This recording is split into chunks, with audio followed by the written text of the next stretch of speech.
airstrikes and this military campaign is having an effect? Is ISIS weaker? Because on the ground so far, it doesn't appear that way. I think it's fair to say that these airstrikes have slowed down ISIS advances, but they are nowhere enough to defeat ISIS.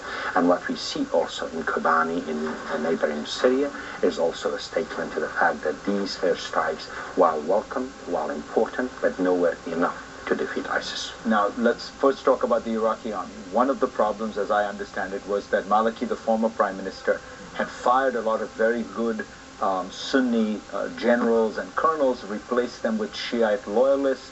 The army lost morale. People weren't willing to fight. Has this been mended? Because people say we have a new Iraqi government, but it seems to me that the concessions that were supposed to be made to the Sunnis to draw them back have not yet been made. Has the army been fixed? I think we need to be absolutely honest and direct about these issues. The Iraqi army has collapsed, has evaporated. This is not to take away from the good men and men in Iraqi uniform that have been there and have been fighting ISIS, but basically the structure, the command structure, has totally evaporated and collapsed. At the end of the day, the military needs to be a professional institutions. The type of leadership that we have had in Iraq over the past few years has politicized the army, has divided the army on sectarian lines, and simply was not able to stand up to the challenge. Another factor which is very important in all of this as well, corruption. Iraq has access to easy money, and this money has often been used to buy loyalty, and this corruption has reached the army, and in fact it has created a shell, in a sense, that was not able to withstand any real pressure. Therefore we need to really go back to basics. What about the Peshmerga?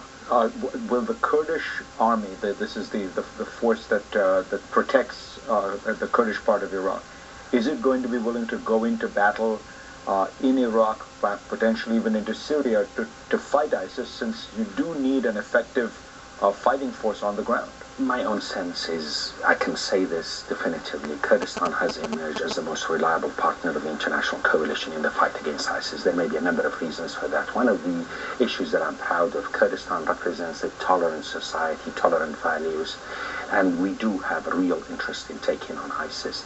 So the Kurdish Peshmergas are taking on ISIS, they are fighting ISIS across nearly 1,000 kilometers of lines. But I have to say also, the motto is that Kurdish Peshmergas should not be relied upon to go to Mosul, or should not be relied upon to go to the heartland of the Sunni areas or to Baghdad. We can be there to support. We can be there to support. But at the same time, the communities there needs to be empowered. The same thing about Syria. Because you would be seen as an almost foreign army if you were to go into it. I think one has to also acknowledge this reality. This is payback time. Over the last 10 years, there were lots of communities, particularly in the Sunni areas, who felt marginalized. ISIS and these extremists have taken advantage of that, of those grievances, and this has become an incubating ground for them. The fundamental answer is to empower these communities to take on these extremists. Final question. You're absolutely right that the Kurds of Iraq have proved to be the most reliable partner for the United States for a while now.